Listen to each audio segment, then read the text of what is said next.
holy and precious name. Amen.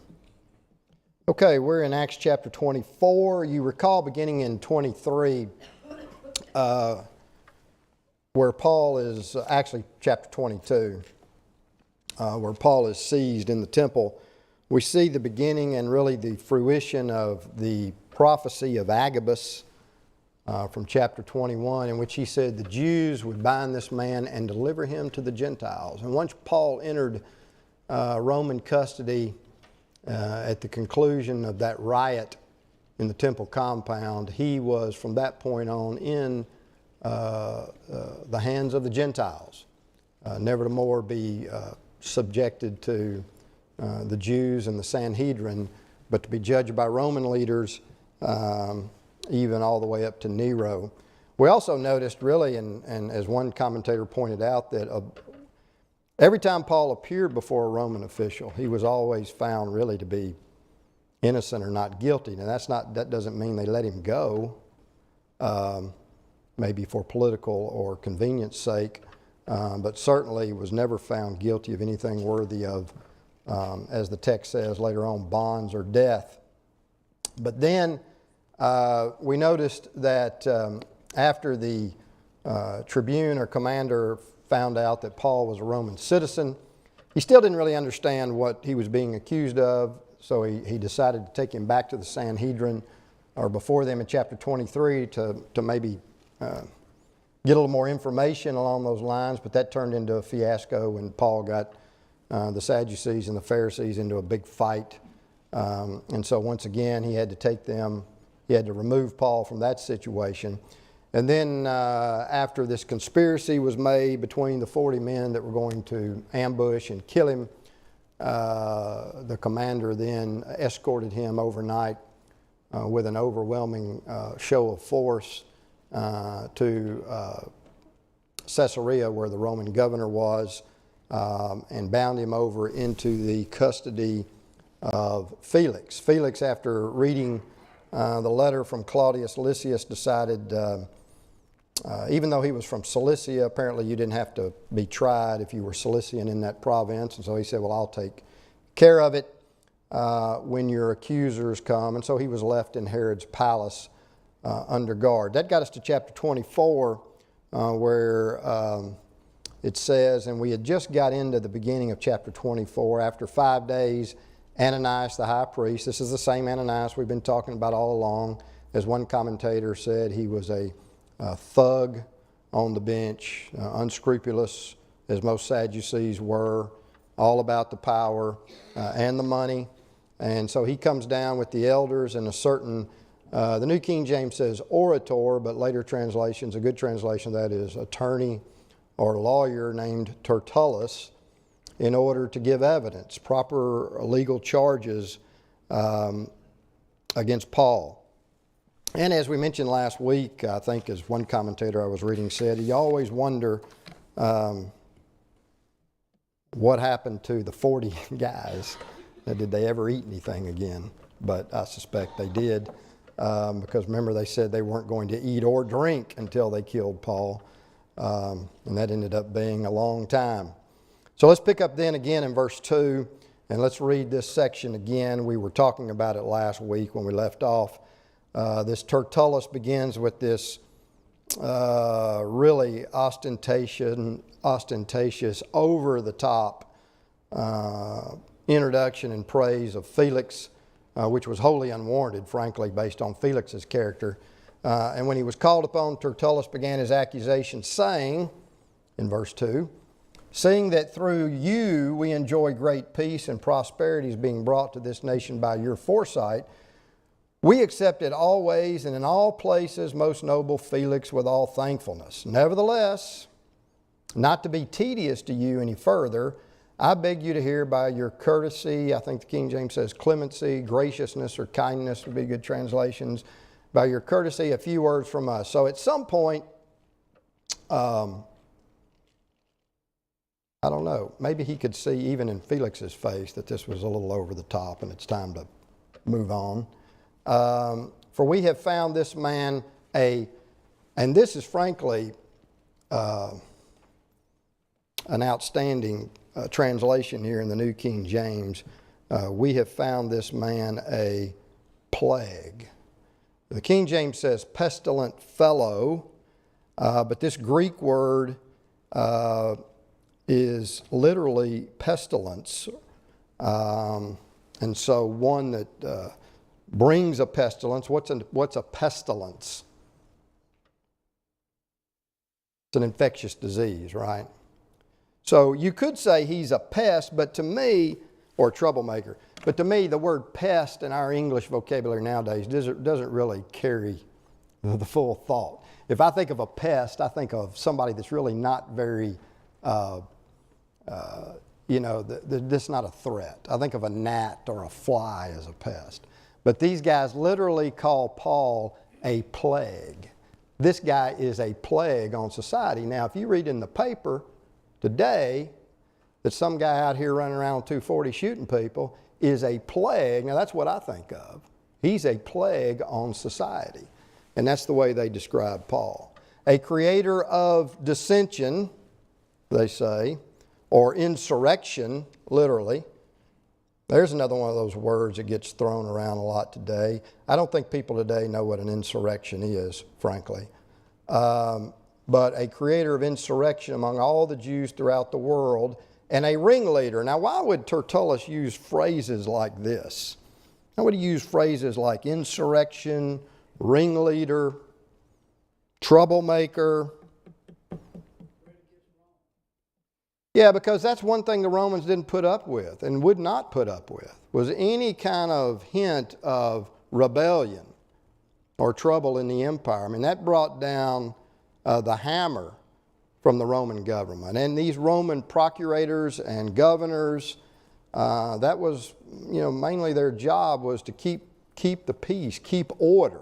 Frankly, that's the job of any government, first and foremost, is to keep order and for the safety of its citizens, for which our governments, both state and federal, tend to fail miserably at these days. That's the number one job of a government, is to keep us safe in our person and property. And certainly the Romans took it seriously. So, it's interesting when you go back and read what he says about seeing that through you we enjoy great peace. Well, Felix occasionally put down a riot, according to Josephus, but Tacitus observed that he believed himself free to commit any crime. That's the kind of man Paul is standing in front of. He stimulated outbreaks by injudicious disciplinary measures, and his bad example was imitated by others, according to this Roman historian. But again, Tertullus is appealing to this need for keeping peace. He also says, it's interesting, he says, we accept it always and in all places, most noble Felix, with all thankfulness. Well, that's an overgeneralization too, as far as the Jews were concerned. Because while the governor was praised on occasion for ridding the country of robbers, according to Josephus, he was criticized for his ill will toward the Jewish high priest and his interference with Hebrew affairs, which ultimately resulted in Felix having the high priest murdered. And then later on, the Jews would file a complaint against him with Nero, charging him with all kinds of misdeeds toward the Jews. And so, again, this stuff that Tertullus is saying is not entirely true and way over the top. But again, he has a purpose behind it. A ringleader, this Greek word, protostates, means one who stands in first place. It's like the soldier who leads on the front line. Now, we've come to use that term in the sense of what? When you hear the word ringleader, it's a pretty explosive word because it generally has what kind of connotation? Yeah, it's a negative connotation. Ringleaders are usually up to violating some civil ordinance or committing crime. We don't use ringleader in a good sense. There's usually unlawful or improper activities involved. So again, he's building upon his case here, calling Paul all these names. Although, as you read it, you don't really see any facts or proof. You just see, you hear a lot, and we get this all the time now in politics, right? You don't get a lot of facts, you get a lot of what? From both sides. Name calling, right? We'll just see how many negative, names we can come up with and assign to somebody, ruin their character because frankly maybe we can't argue against the facts or what their position is. Absolutely. Even without proof, there's that hint of Has nothing to do. makes it actually happen. Yeah, has nothing to do with the evidence or your position or your arguments. But he's a plague, creator of dissension or insurrection, and a ringleader of a sect of the Nazarenes. Now he keeps pouring on the barbs about this guy. It's interesting. He really gives him an unintentional compliment because notice he says he's a creator of dissension among all the Jews where? Throughout the world. Well, there's a compliment for Paul. I mean, that's how big his influence has been. But this word sect translates the Greek word, and I don't know how to pronounce this, heresis, from which we get our word heresy. And it's got an interesting background. It first meant a taking or capture, but in the Middle tense it means take for oneself or choose. Therefore it came to mean a choice or that which is chosen, so an opinion, especially a peculiar opinion. So as one commentator suggested, you use the word sect in the derogatory sense of suggesting they have chosen a particular doctrinal platform that's distinguishable from true religion. So he says he's part of a sect, he's part of a heresy, as opposed to, and I think sect is a better word than heresy here because later on we'll see that that's in contradistinction to the way. But he's part of a sect. He's part of this weird, peculiar group that has some weird doctrinal position. It's not in the mainstream. And not only that, he's a Nazarene, which derives from the city of Nazareth in which Jesus grew up. And of course, John 1:46 tells us there was a stigma attached to this community. And that's again another attempt to degrade Jesus and Paul, who preaches Jesus. And the Old Testament prophets, of course, from Matthew chapter 2:23, foretold of this kind of abuse. But again, we're still name calling, right? Now, what happens when he tries to get to the facts? Verse 6. He even tried or attempted to profane or desecrate the temple. Now, wait a minute.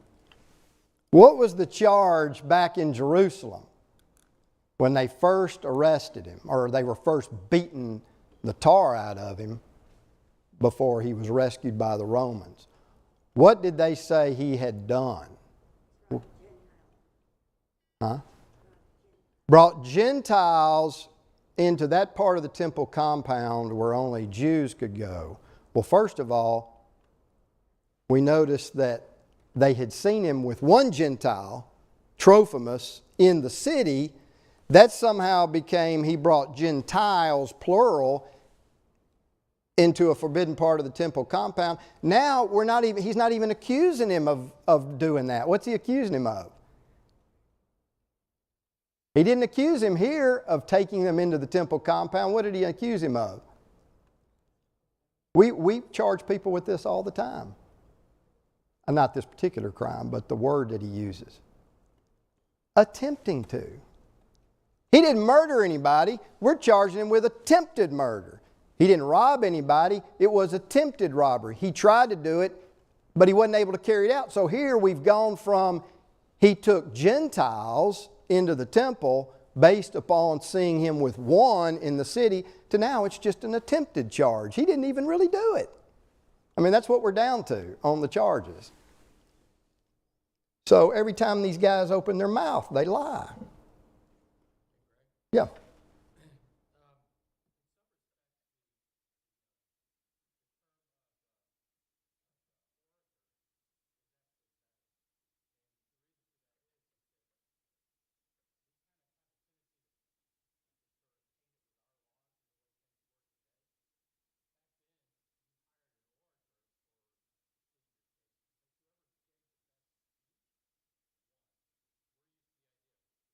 Well, yeah, and I mean, attorney and lawyer, we generally tend to associate with someone that does a lot more than just give a speech. Right, but And I understand that. the case, the way it was, and that's why he's talking. But I will say a lot of the Greek scholars that I consulted did say attorney and lawyer was a good translation, and that's, That's why he's giving all of yeah. these flowery words. Yeah, I mean, let's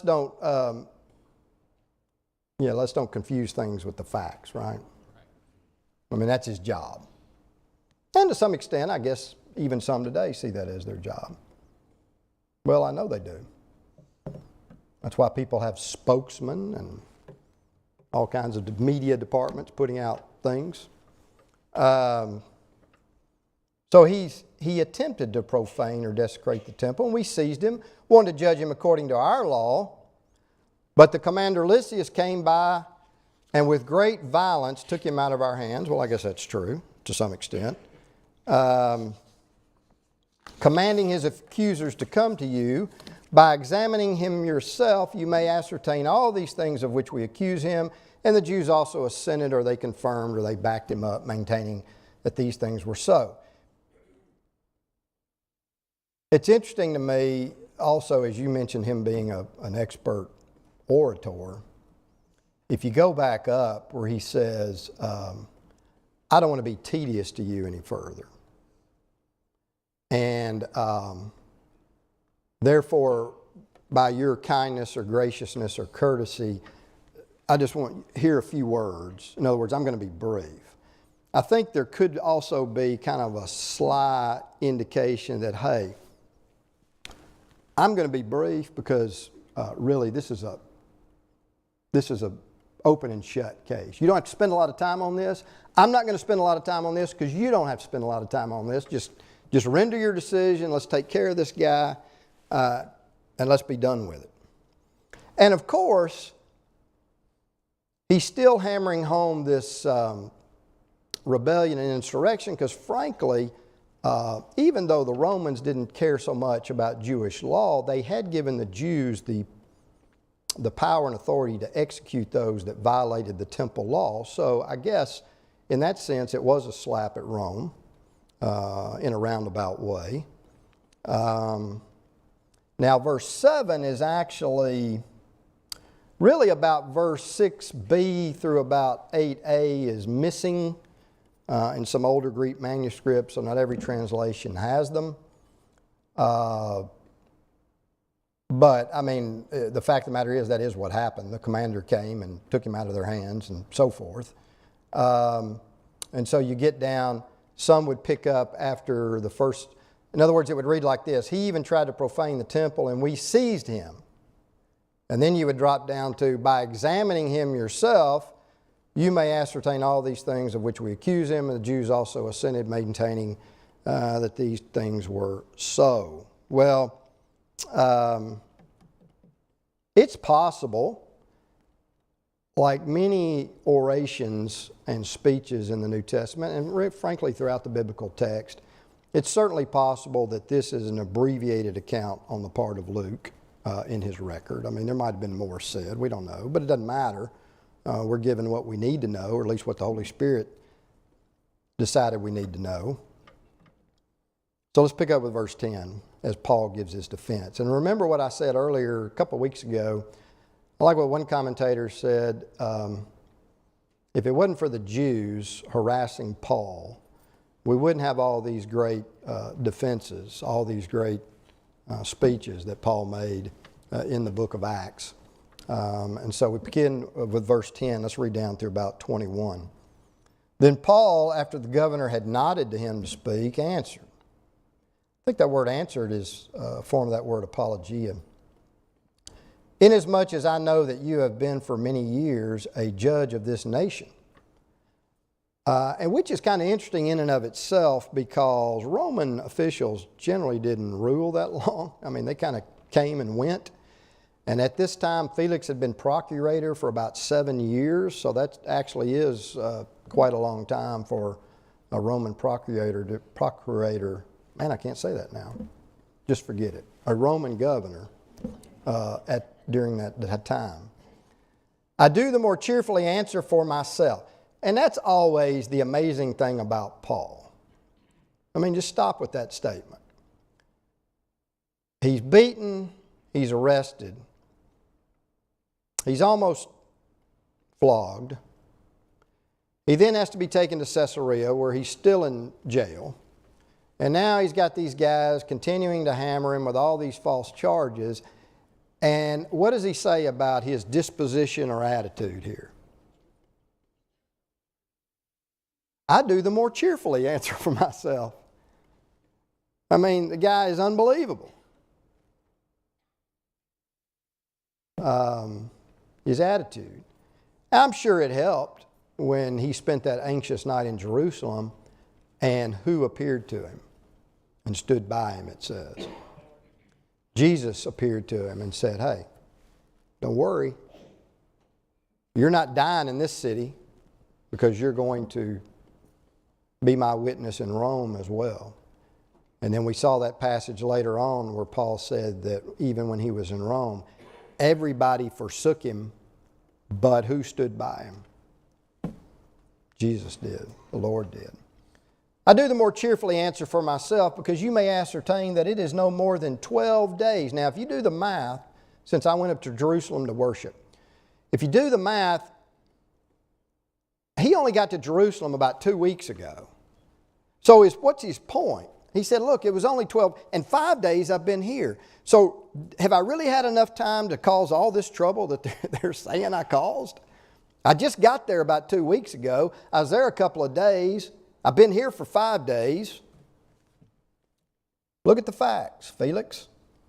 And they neither found me in the temple, that would be in the temple compound, not the sanctuary, temple grounds, disputing with anyone or inciting the crowd, either in the synagogues or in the city. And by the way, I guess in a roundabout way, he's saying, yeah, you know, I have been in some cities where you would find me disputing with the Jews and others, but I wasn't doing this in Jerusalem. At least they can't prove it.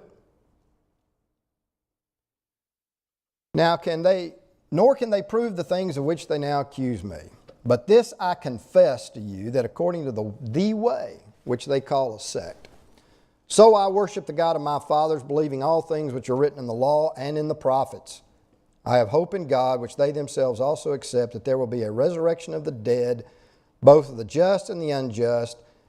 This being so, I myself always strive to have a conscience without offense toward God and men. Well, let's stop there for a moment. It's interesting, he says, that he went up to Jerusalem, going back to where we were, talking about the 12 days, that he went up to Jerusalem to what? Worship. And there's some discussion in the commentators about, well, some of them think he actually went up to worship in the temple. I don't think that's what that means at all, because Paul didn't know he was going into the temple till when? When did he find out that he was actually going to be purified with those men that had the vow? After he got there, right? It was after he got there. What was Paul's purpose of getting to Jerusalem by Pentecost? Why did he want to get there by then? Because he had what with him that he needed to do? He had alms, he had money that he needed to distribute to the Judean brethren who were in distress. Getting there by the time of the feast would have made that easier because more of them would have been in the city. It's very possible, to me at least, and I think to some commentators, that he's referring to worship in this act of giving that he was involved in. I don't think he's talking about Jewish worship at all, because he didn't even know he was going to be involved in this temple episode until he got there and James and the other elders said, hey, why don't you do this for us? Yeah.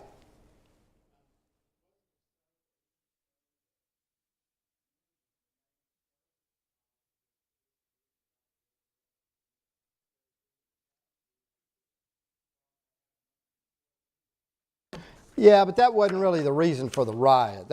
Paul used that as a defense mechanism when he was brought before the Sanhedrin to get them into it. Yeah, it added fuel to the fire, I guess.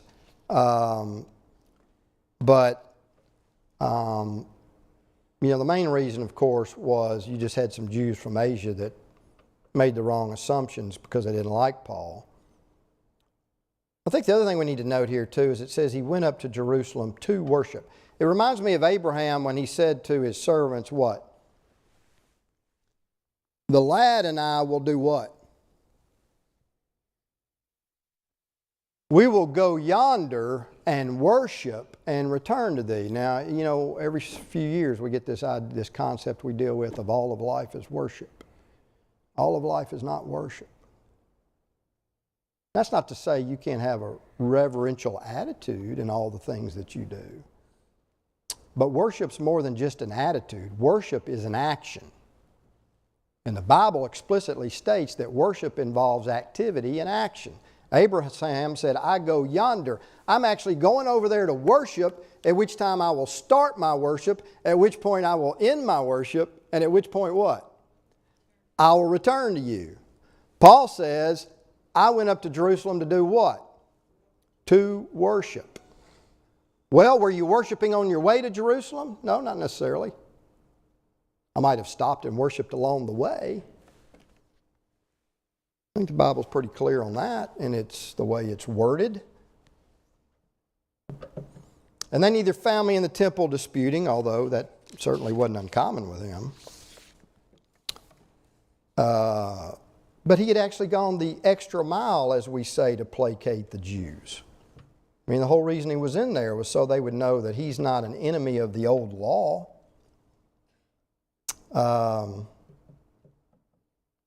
He says, nor can they prove the things of which they now accuse me, but this I confess to you. To confess literally means to say the same.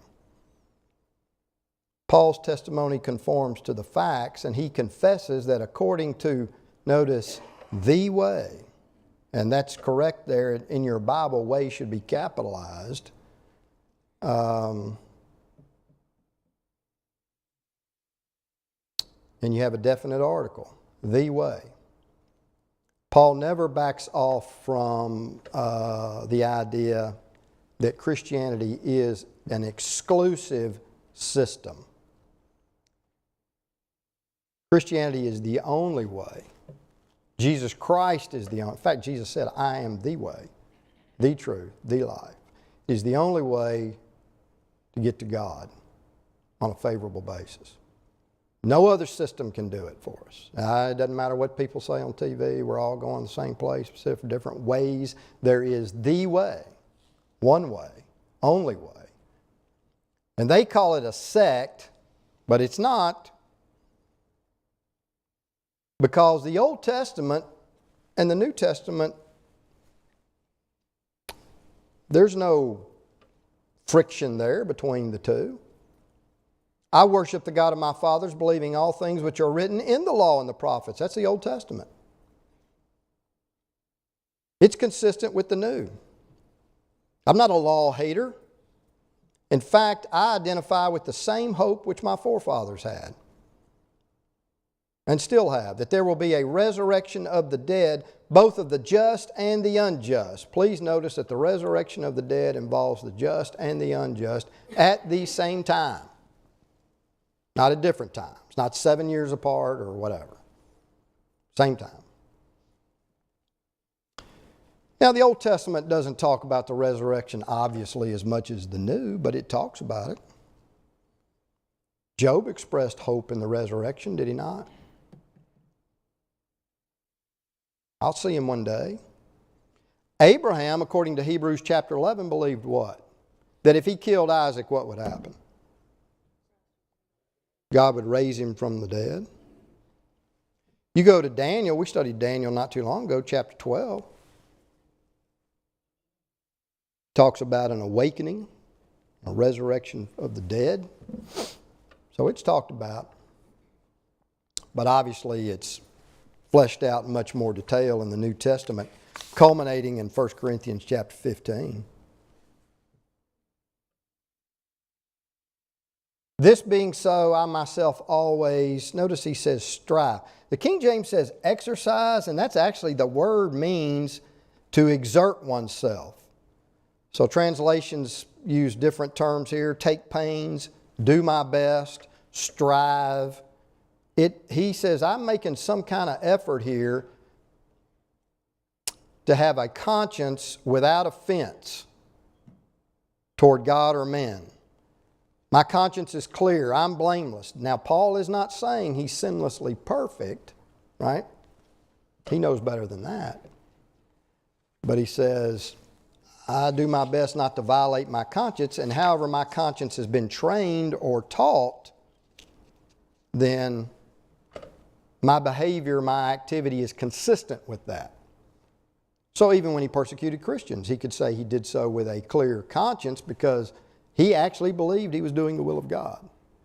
So again, it points out to us, obviously, how important it is to train our conscience correctly. Also how important it is not to violate our conscience and do it over and over and over again to the point that we do what? Yeah, we sear our conscience and have no conscience, as it appears too many have today. And back then too. World hasn't changed a whole lot, really.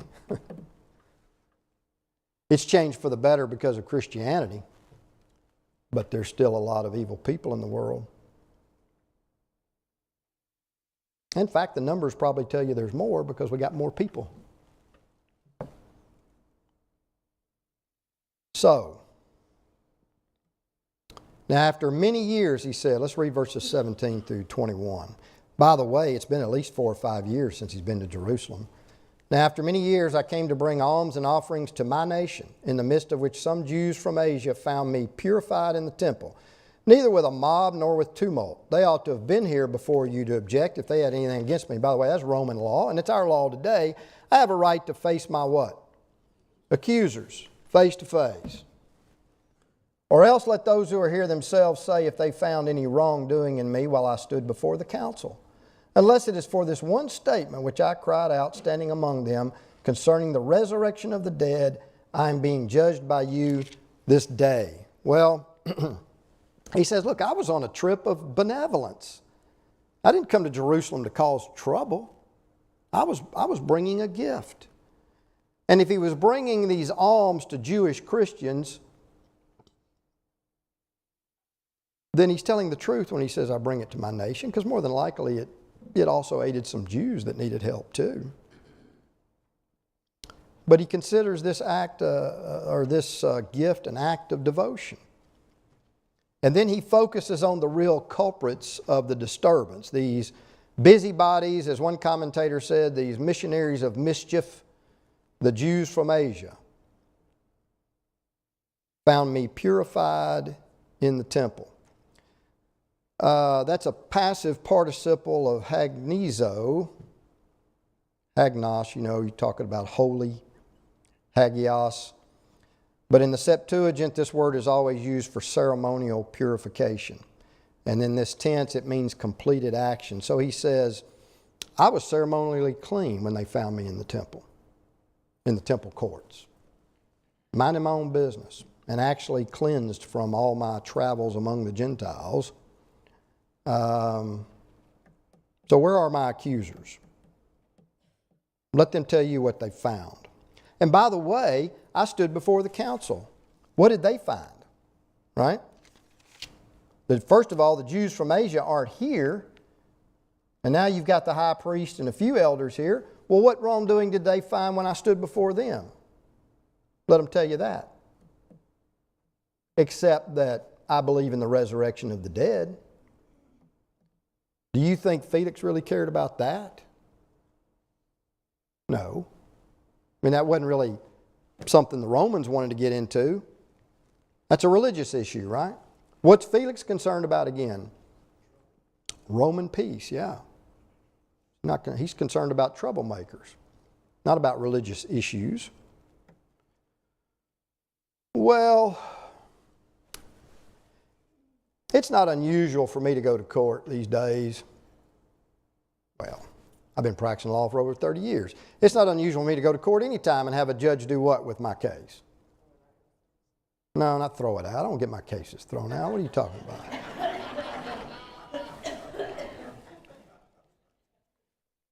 throw out my cases. No, somebody said it. I heard somebody say it. Continue it. Happens all the time. Cases get continued every day for different reasons. Sometimes both parties want it. Sometimes the judge just don't want to fool with it that day.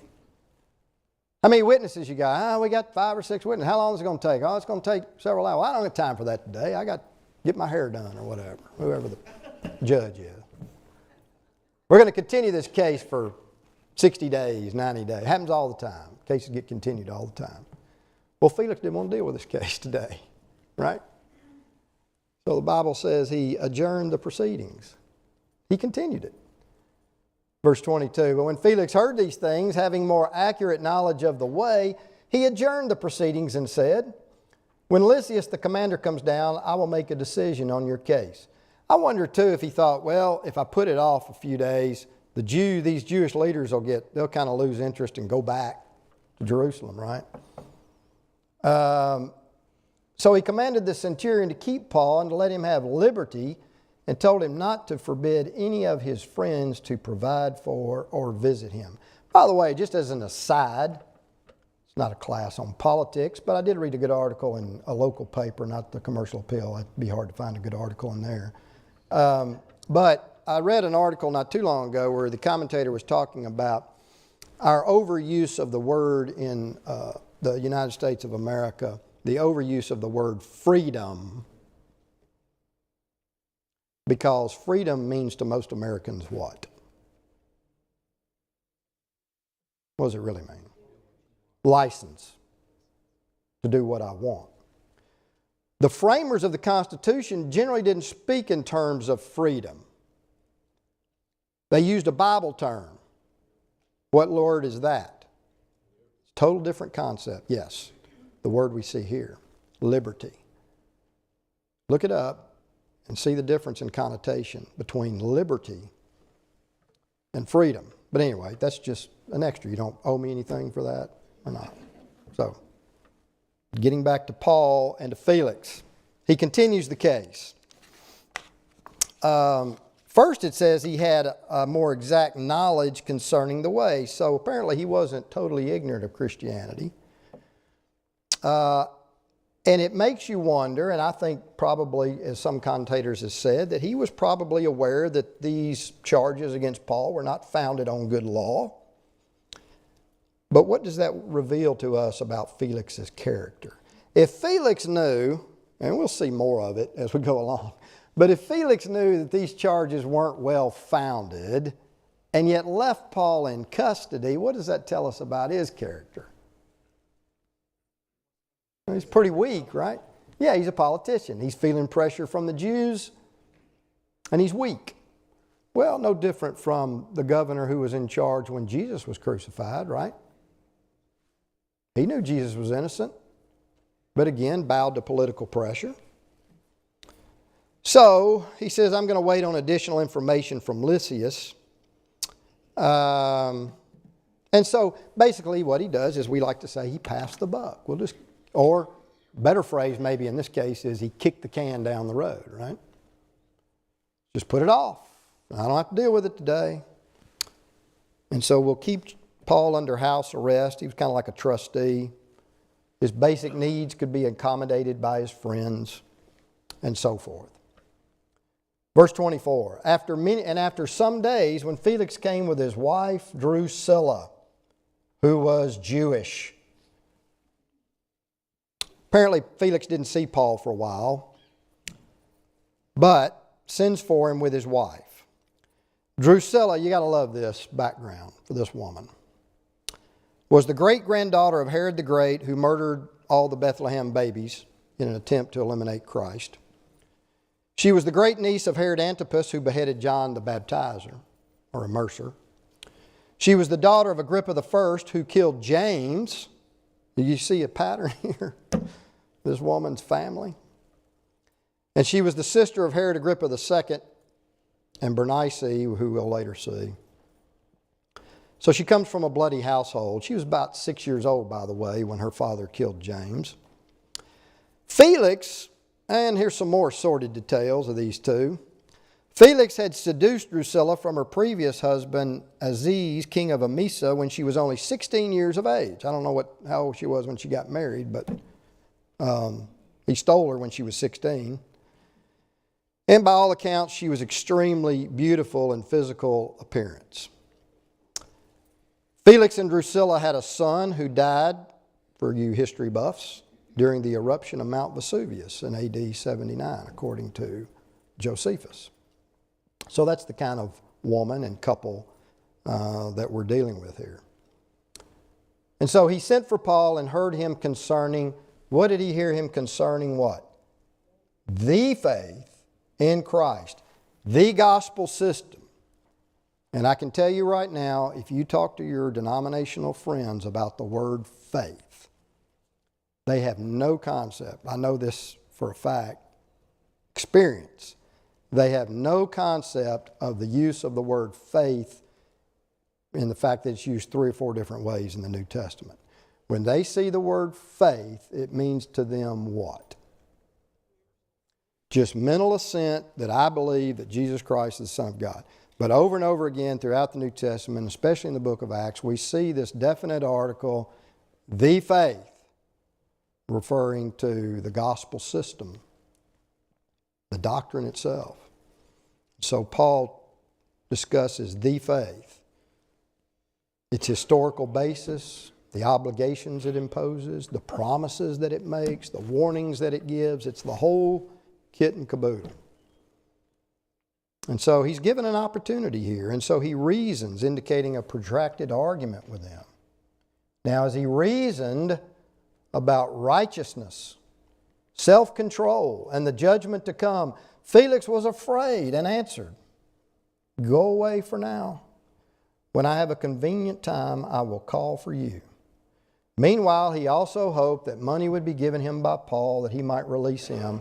Therefore, he sent for him more often and conversed with him. But after 2 years, Porcius Festus succeeded Felix, and Felix, wanting to do the Jews a favor, or literally wanted to gain favor, left Paul bound. Well, Paul lays out a logical argument for Christianity. And considering that Drusilla was Jewish, I suspect you could probably surmise that he most likely did what? As he did anytime he went into a Jewish synagogue. How would he lay out the case for Christianity? What would he appeal to? The scriptures that they had, which would have been what? The Old Testament. I suspect more than likely if Drusilla was a Jewish, he could have done that on this occasion. Appealed to the prophecies of Christ and the Old Testament and his fulfillment of those prophecies. Righteousness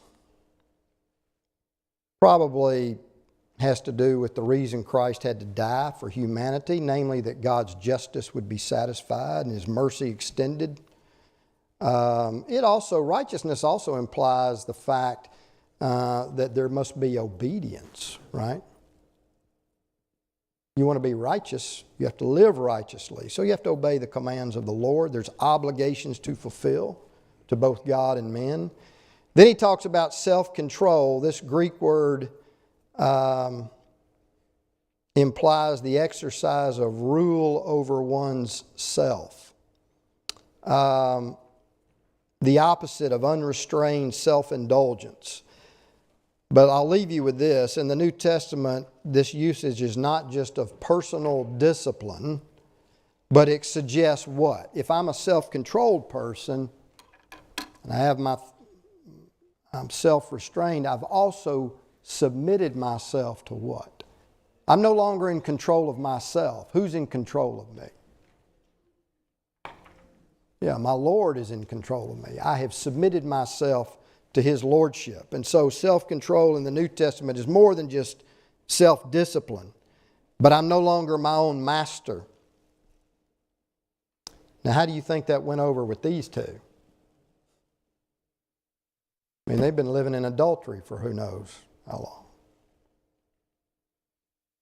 Well, it's a bad place to stop. But stop we will. And pick up there next week.